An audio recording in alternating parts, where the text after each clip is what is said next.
Welcome back to another story on Infidelity Tales Lab. Before we begin, tell us, where in the world are you watching from? Now, let's dive into today's story. Some betrayals cut so deep they reshape your entire understanding of reality. And standing in aisle 7 of that suburban supermarket on a Tuesday afternoon, holding a cart full of mundane groceries while my world crumbled around me, I realized I'd been living inside someone else's carefully constructed lie for the past 3 years. The fluorescent lights hummed overhead like angry wasps, and the smell of fresh bread from the bakery section seemed to mock the bitter taste that had suddenly filled my mouth. My ex-wife's son and I ran into each other at the supermarket 10 years after the divorce. "Long time no see," I said. The words had come out automatically, the kind of polite greeting you offer when you're not sure if the other person even remembers you. Tyler Sullivan had grown from the awkward 14-year-old I'd known into a man of 24, but those same intelligent eyes that used to look at me with something approaching respect now held a mixture of shock and what I could only describe as horror.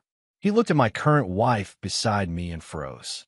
Claire had been examining a package of organic pasta, her perfectly manicured fingers turning it over to read the ingredients with the same meticulous attention she brought to everything in our life together.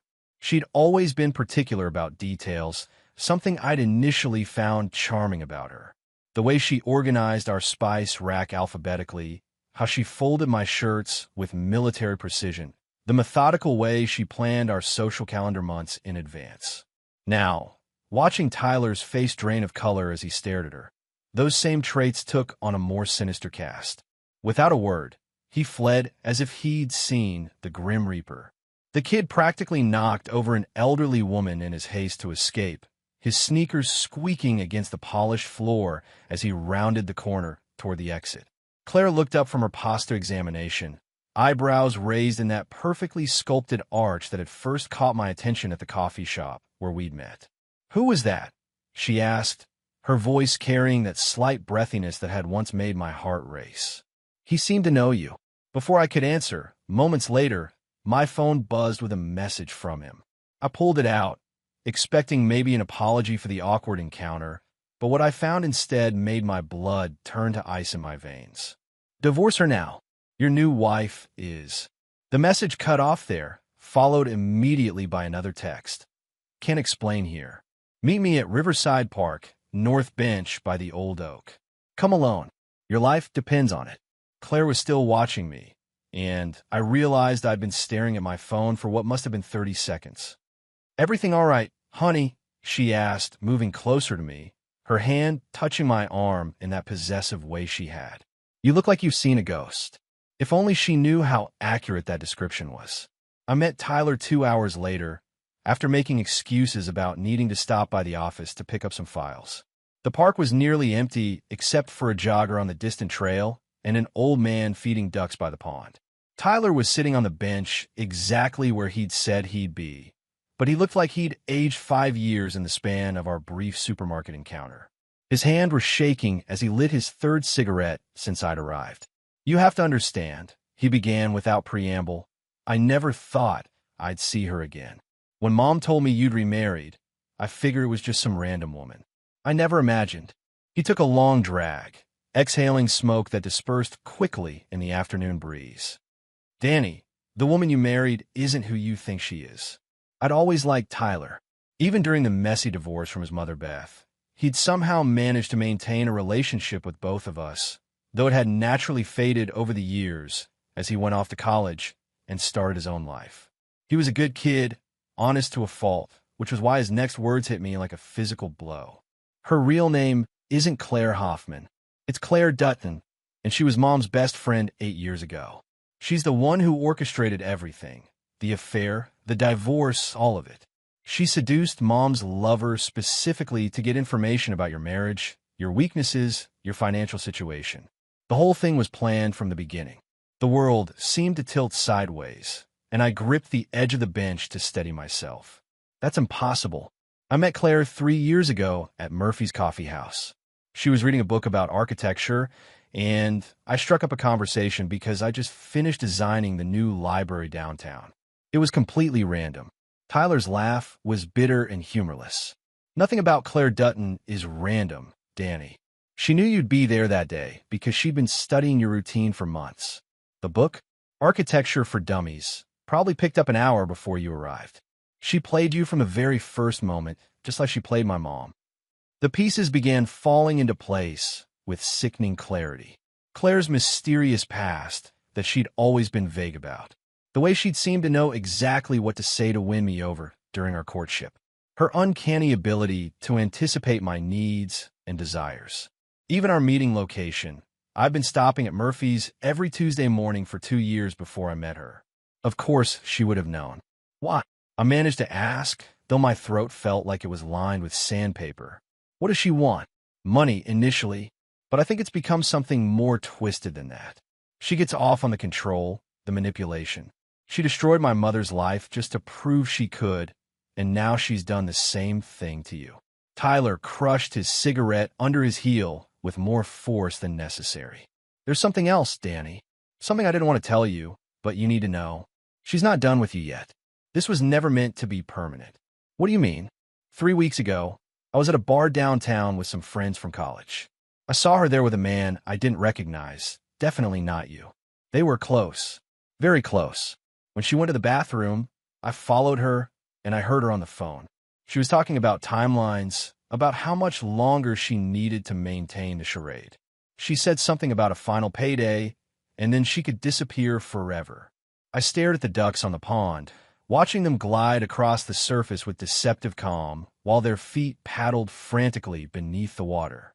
It seemed like an apt metaphor for my life. How long have you known? I recognized her the moment I saw her at your wedding.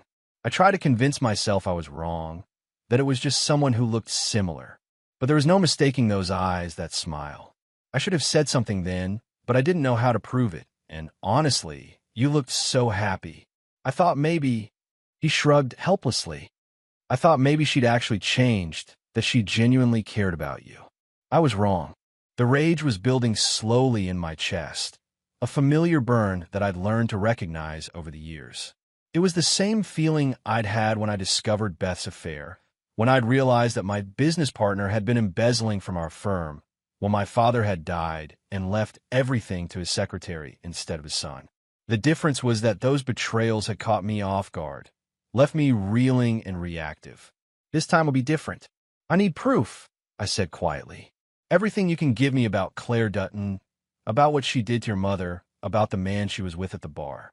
I need phone numbers, addresses, photographs, anything that can verify what you're telling me. Tyler nodded eagerly. I kept everything from Mom's divorce. She made me promise to hold on to all the evidence in case Claire ever surfaced again. I have recordings, text messages, even some surveillance footage that Mom's private investigator collected.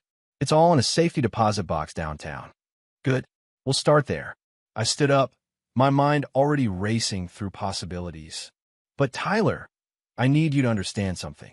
Once we go down this road, there's no coming back. What I'm planning to do to Claire and whoever she's working with won't be pretty, and it won't be legal. If you're not prepared for that, you need to walk away now. He met my gaze steadily, and for a moment I saw flashes of the man he was becoming rather than the boy he'd been. She destroyed my family, Danny. She turned my mother into a broken woman who spent 3 years in therapy just to function again. Whatever you're planning, I want in. That night, I sat in my study with a glass of bourbon and Claire's laptop, which I'd carefully extracted from her purse while she was in the shower. My hands were steady as I connected the USB drive that contained Tyler's evidence to the computer, uploading everything to a secure cloud server I maintained for sensitive architectural projects. The irony wasn't lost on me that I was using tools from my professional life to investigate my personal betrayal. Claire had been surprisingly careless with her digital security, probably assuming that her loving husband would never think to spy on her. Her email accounts were saved with passwords, her browsing history intact, her photo gallery unencrypted. What I found there made my earlier conversation with Tyler seem like a gentle warning rather than the full scope of her deception. There were dozens of photos of me taken without my knowledge, at work, at the gym, having lunch with clients. Surveillance photos that dated back almost 4 years, proving that Tyler was right about the length of her planning.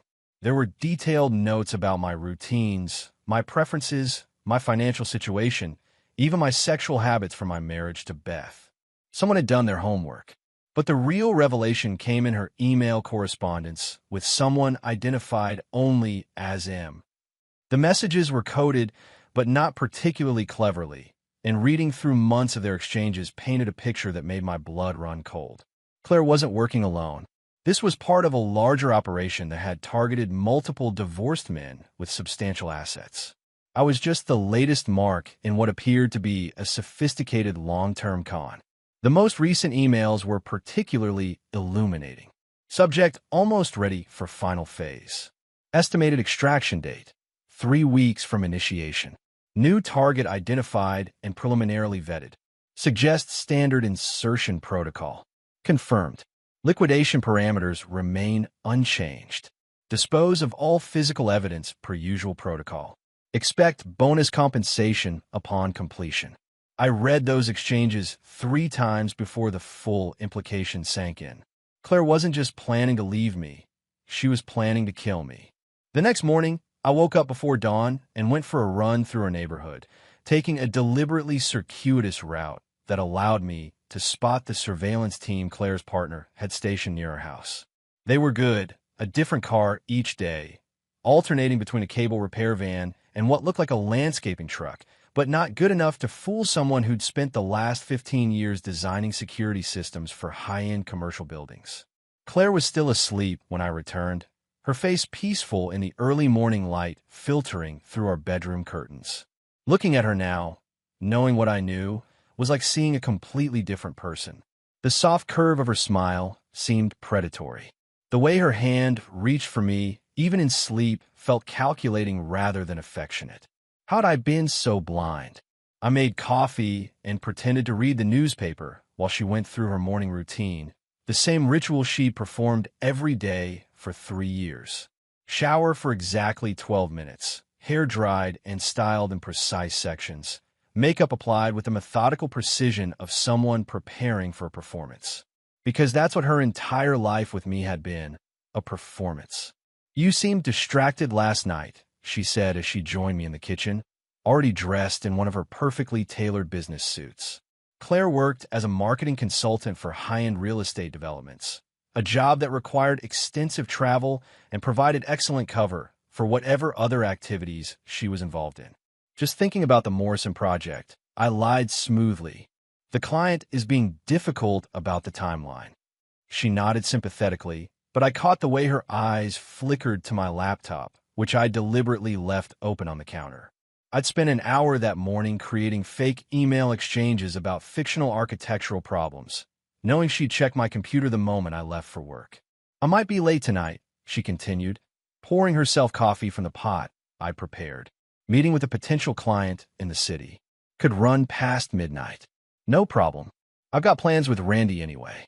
Randy Martinez was my business partner and one of the few people I trusted implicitly. He'd been instrumental in helping me rebuild after the disaster with Beth, and I knew I could count on his discretion for what I was planning. Claire kissed me goodbye with the same passion she'd shown every morning for 3 years, and I forced myself to respond naturally, even though her touch now made my skin crawl. After her car disappeared around the corner, I waited exactly 10 minutes before making my first call. "Randy, it's Danny. Clear your schedule for the next 2 weeks. I need your help with something big." An hour later, I was sitting in Randy's office above our architectural firm, watching him review the evidence Tyler had provided. Randy had always been the more cautious of our partnership, the one who insisted on background checks for all our employees and clients. He'd expressed concerns about Claire from the beginning, though he'd never voiced them directly until now. "Jesus Christ, Danny," he muttered, scrolling through Claire's email exchanges. "How long has this been going on?" "Best guess? They've been planning this for almost 4 years. The woman I married doesn't exist. Claire Dutton disappeared from public records right around the time Claire Hoffman appeared in mine." Randy leaned back in his chair, running his hands through his graying hair. "Okay, so what's the play? We go to the police, turn over the evidence, let them handle it." I've been expecting this suggestion, and I'd already decided against it. These people are professionals, Randy. By the time the police finish their investigation and build a case, I'll be dead and Claire will be halfway around the world with my life insurance payout. Besides, I'm not interested in justice. I want revenge. Danny. Randy's voice carried a warning tone that I'd heard many times over the years. He knew me well enough to recognize when I'd made a decision that couldn't be changed. She destroyed my first marriage, Randy. She's stolen 3 years of my life, and now she's planning to kill me. The legal system isn't equipped to handle someone like Claire Dutton. I stood up and walked to the window overlooking downtown Portland. But I am. The next week passed in a carefully choreographed dance of deception. During the day, I maintained my normal routine while using every spare moment to investigate Claire's network. Tyler had been invaluable in this process. His mother's private investigator had been thorough, and the evidence he'd collected provided dozens of leads to follow. Claire's partner, M, turned out to be Marcus Wright, a career criminal with a history of elaborate con jobs targeting wealthy divorcees. His real name was Michael Duvall, and he'd served time in 3 different states for fraud, identity theft, and assault. What the public records didn't show was his connection to at least 6 suspicious deaths over the past decade, all wealthy men who died in apparent accidents shortly after marrying women who then disappeared with substantial payouts. But Marcus wasn't working alone either.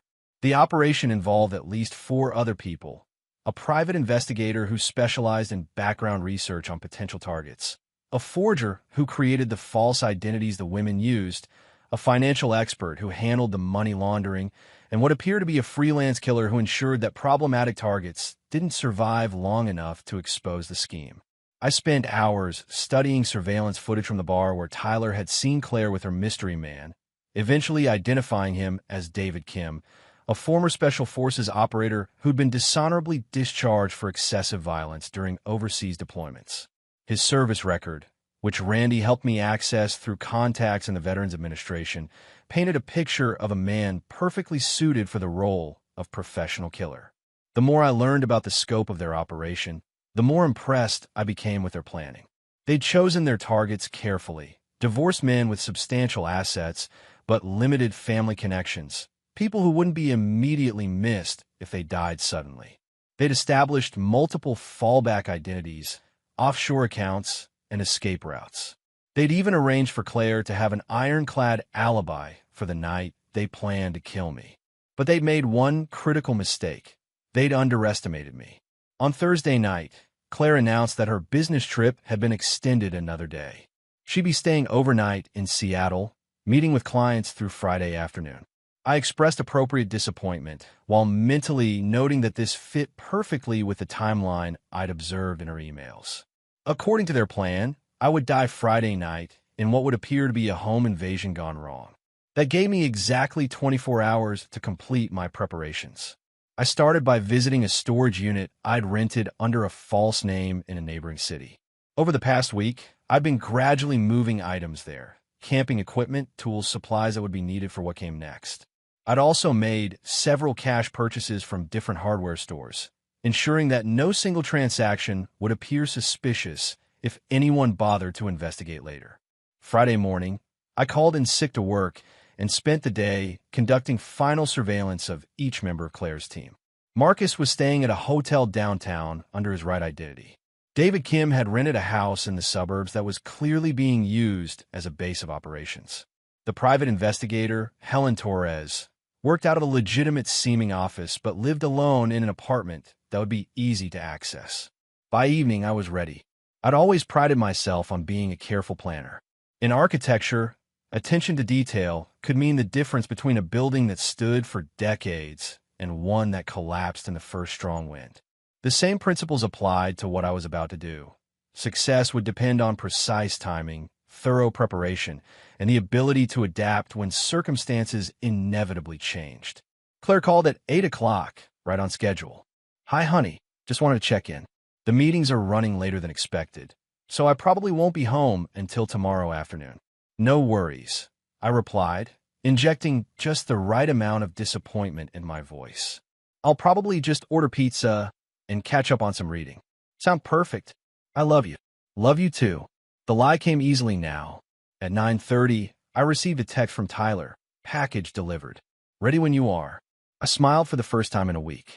Tyler had proven remarkably resourceful over the past few days, using his connections from college to acquire items that couldn't be purchased through normal channels.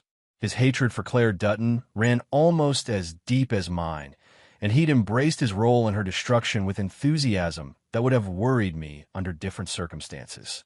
At 10 o'clock exactly, I made my move. The beauty of a well-executed plan is that it unfolds with the inevitability of a controlled demolition.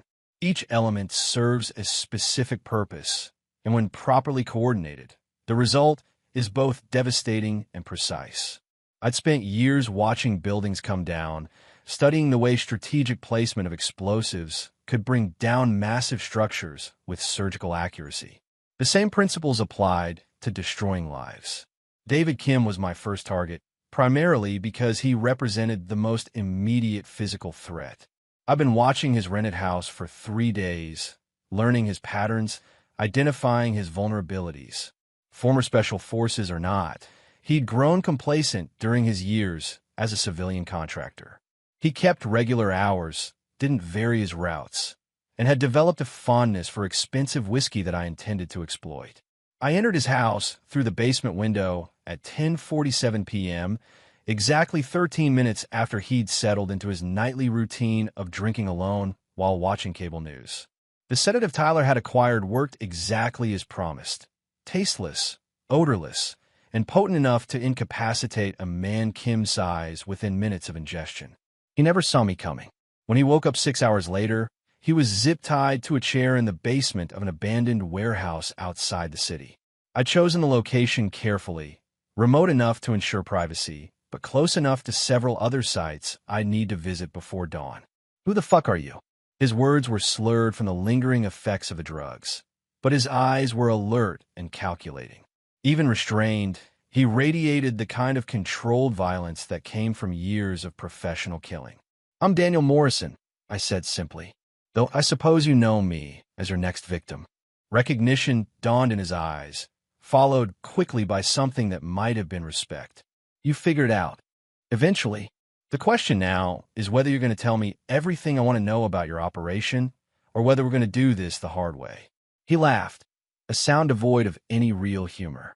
"You think you're the first Mark who's gotten wise to us? 3 years ago, a guy in Denver figured out what was happening. Know what happened to him? I assume you killed him. Slowly. Very slowly. And when we're done with you, we're going to do the same thing to that kid who's been helping you. Tyler, right? Claire's been watching him since your little park meeting."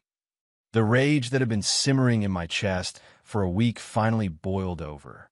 I prepared for this moment, known that it would come, but hearing him threaten Tyler still caught me off guard. The kid had risked everything to warn me, and now he was in danger because of it. I picked up the first tool from the array I'd laid out on a nearby workbench, a pair of industrial wire cutters that I'd originally purchased for a construction project. "Let's start with your fingers and work our way up. For every piece of information you give me, you keep a digit. Refuse to answer, and you lose one. Simple math." What followed was 47 minutes of the most brutal interrogation I'd ever witnessed, let alone conducted. I'd always known I was capable of violence when pushed far enough, but I'd never understood the depth of my own capacity for cruelty until that night. Kim was a professional killer, trained to withstand torture, but he was also a man with a healthy appreciation for self-preservation. By the time the sun started to rise, I had everything I needed: the location of their primary base of operations, the identities of all 6 team members, the timeline for their planned escape after my death, and most importantly, the location where they were holding their contingency funds, over $3 million in cash and negotiable securities stolen from previous victims. Kim himself was no longer a concern. I'd been careful to ensure that his death would send the right message to his surviving partners while providing no useful evidence to any potential investigators. The warehouse had security cameras, but they'd been recording to a digital system that would mysteriously malfunction during a power surge scheduled to occur 30 minutes after I left. Marcus Wright was my second target, and he proved considerably easier to handle than Kim. I found him in his hotel room at dawn, already packing for what was clearly an emergency departure. Someone had warned him that something was wrong, but not quickly enough for him to escape. Unlike Kim, Marcus broke almost immediately. He was a con artist, not a killer, and the sight of David Kim's severed finger, which I'd brought as a visual aid, convinced him that cooperation was his only chance of survival. It was supposed to be simple, he babbled as I secured his hands with the same zip ties I'd used on Kim. Find wealthy divorce guys, send in one of our girls, wait for the right moment, then liquidate the target and move on. Clean, efficient, profitable. How many? I asked. What? How many men have you killed? Personally? None. That was always Kim's job. But the operation? Maybe 30, 40 guys over the past 8 years. We were good at it, Danny. Really good. 40 men. 40 husbands, fathers, sons who'd been murdered for nothing more than their bank account balances. I thought about their families, the wives and children who'd been left to grieve losses they'd never understand, and my resolve hardened even further. Where's Claire? Safe house in the mountains. About 2 hours north of here. She's supposed to stay put until Kim confirms that you're dead. Then we all meet up and head for Mexico. And Helen Torres? Marcus's face went pale. How do you know about Helen? I know about all of you, Marcus. The question is whether you're going to help me find her or whether you're going to follow Kim's example.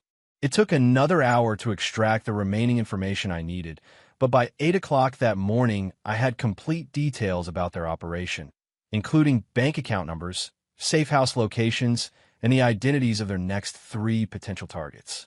Marcus had kept meticulous records, partly out of professional habit and partly as insurance against his partners. Helen Torres was at her apartment, apparently unaware that anything had gone wrong. I found her watering plants on her balcony, a picture of domestic normalcy that belied her role in multiple murders. She was a small woman in her 50s, the kind of person who would blend seamlessly into any crowd, which made her perfect for surveillance work. She tried to run when she saw me, but there was nowhere to go. Her apartment was on the 3rd floor, and I'd already blocked the only exit. "You're Daniel Morrison," she said, backing toward the sliding door to her balcony. "You're supposed to be dead. Disappointing, I'm sure. Where are the files on your other targets?" "I don't know what you're talking about."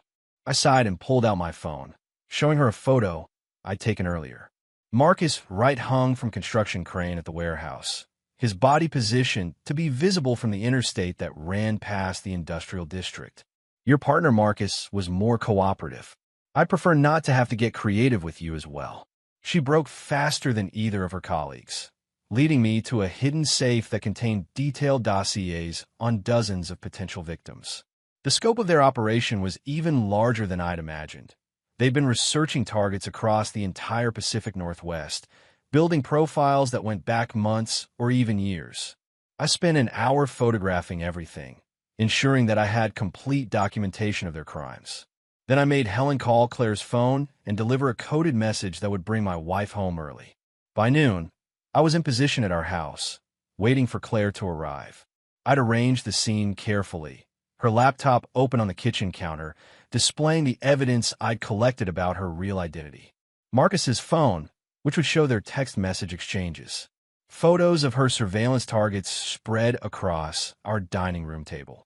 I wanted her to understand exactly how thoroughly her world had collapsed before we had our final conversation.